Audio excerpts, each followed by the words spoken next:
Praise the Lord. கர்த்தருக்கே ஸ்தோத்திரம் உண்டாவதாக. இந்த அற்புதமான காலை வேளையிலே உங்களை பார்ப்பதில் நான் மிகவும் மகிழ்ச்சி அடைகிறேன்.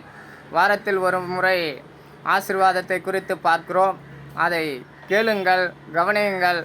கர்த்தர் உங்களை ஆசீர்வதிப்பார். நாம் நேரடியாக கர்த்தருடைய வார்த்தைக்கு நேராக கடந்து செல்லுவோம். உபாகம புஸ்தகத்தில் 28ஆம் அதிகாரம் 11வது வசனத்தை வாசிப்போம். உனக்கு கொடுப்பேன் என்று ஆணையிட்டு கொடுத்த தேசத்தில் கர்த்தர் உன் கர்ப்பத்தின் கனியிலும் உன் மிருக ஜீவன்களிலும் பலன்களிலும் உன் நிலத்தின் கனியிலும் உனக்கு பரிபூர்ண நன்மையை கட்டளையிடுவார். பாருங்கள், ஆசீர்வாதமான வார்த்தைகளை குறித்து நாம் பார்த்தோம். என்ன ஆசீர்வாதமான வார்த்தை என்று கேட்டிங்கன்னா, கர்ப்பத்தின் கனி, மிருக ஜீவன் பலன், உன் நிலத்தின் கனியிலும் உனக்கு பரிபூர்ண நன்மை உண்டாயிருக்கும். அப்போ பாருங்கள், 3 விதமான ஆசீர்வாதங்களை குறித்து பார்த்தோம். கர்ப்பத்தின் கனி, மிருக ஜீவன் பலனிலும் நிலத்தின் கனியிலும் உனக்கு பரிபூரண நன்மை உண்டாயிருக்கும். அப்போ பரிபூரணனா என்னன்னு கேட்டிங்கன்னா, கொஞ்சம் விளங்காத மாதிரி இருக்குது. பரிபூரணனா நன்மை என்பது ஒரு சுருக்கமான வார்த்தை மாதிரி இருக்குது. ஆனால் இங்கிலீஷ் பைபிளில் வாசிக்கும்போதோ NIV பைபிளில் வாசிக்கும்போதோ கொஞ்சம் நல்லா வருது. அதை பார்ப்போம் பாருங்கள். அது உபாகம புஸ்தகம் 28ஆம் அதிகாரம் 11வது வசனத்தை வாசிப்போம். தி Lord will grant you abundant prosperity in the fruit of your womb, the young of your livestock, and the crops of your ground in the land he swore to your ancestors to give you.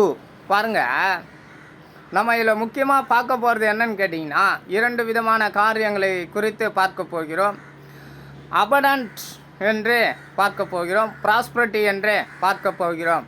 அப்போ அபடன்ட்னா ஆங்கில வேதாகமத்தில் நாம் வாசித்தது NIV பைபிளில் வாசித்தது abundant ப்ராஸ்பரிட்டினா என்னன்னு கேட்டிங்கன்னா, ஏராளம் செழிப்பு தேவன் கொடுக்குறார். பாருங்கள், எப்படி கொடுக்குறாருன்னு கேட்டிங்கன்னா, ஏராளம் செழிப்பு. அப்போ ஏராளமாய் செழிப்பு கொடுக்குறவராக இருக்கிறார் நம்மளுடைய தேவன். அப்போ பாருங்கள், இந்த செழிப்பெல்லாம் எந்த மனுஷனும் கொடுக்கல, இந்த ஏராளத்தெல்லாம் எந்த மனுஷனும் கொடுக்கல. தேவன் தான் இதை கொடுத்துருக்கிறார்.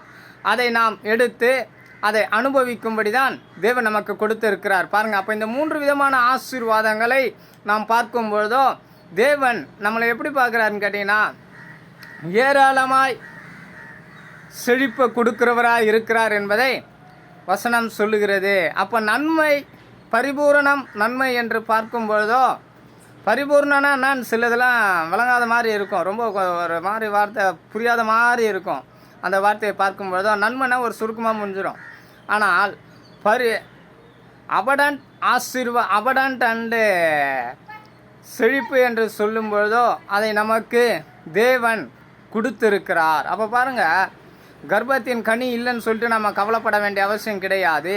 தேவன் சொல்லியிருக்கிறார், தேவன் அதை கொடுக்கிறவராக இருக்கிறார். மிருக ஜீவன் பலனிலும் அவர் கொடுக்கிறவராக இருக்கிறார், நிலத்தின் கனியிலும் அவர் கொடுக்கிறவராக இருக்கிறார் என்பதை வசனம் சொல்லுகிறது. அப்போ அந்த வசனத்தை என்ன யார் சொல்லியிருக்குன்னு கேட்டிங்கன்னா, ஆண்டவர் தான் சொல்லியிருக்கிறார். அதை அவர் நிறைவேற்றுவார். விசுவாசித்து நாம் அதை வாழ்க்கையிலே கேட்கும் பொழுதோ அது நம்மளுக்கு பயனுள்ளதாக இருக்கும் என்பதை சொல்லுகிறேன். கேளுங்கள், கவனியுங்கள், சப்ஸ்கிரைப் பண்ணுங்கள். கர்த்தர் உங்களை ஆசீர்வதிப்பார்.